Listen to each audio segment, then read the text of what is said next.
በየቀኑ በጣም በሞቀ ውሃ ብታጠቡ ምን ሊፈጠር ይችላል? ደረጃ 1 መጀመሪያ አካባቢ በጣም ደስ ይላል፣ ሰውነታችሁም ዘና እንዲል ያደርጋል። የቆዳችሁ ቀዳዳዎች እንዲከፈቱ በማድረግም ንጹህ እንደሆናችሁ እንዲሰማችሁ ያደርጋል። ደረጃ 2 ቆዳችሁ በተፈጥሮ ራሱን ከጀርሞች የሚከላከልበትና ልስላሴውን የሚጠብቅበትን ዘይት የሞቀ ውሃ ጠራርጎ ይወስደዋል። ደረጃ 3 ከጥቂት ሳምንታት በኋላ ቆዳችሁ መድረቅና ማሳከክ ይጀምራል። እንዲሁም በእጆቻችሁ በእግሮቻችሁና በጀርባችሁ ላይ መቅላትና ትናንሽ መሰነጣጠቆች ሊታዩባችሁ ይችላሉ።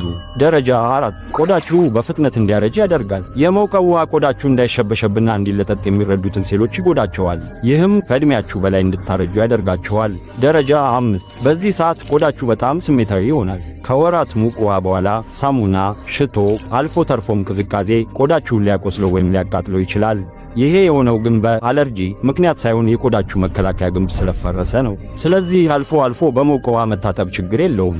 ነገር ግን ሁልጊዜ ማድረግ ለጤናችሁ ጥሩ አይደለም። ይልቁንስ ትንሽ ብቻ ለብ ያለ ውሃ ተጠቀሙ። ቪዲዮ ከተመቻችሁ ላይክና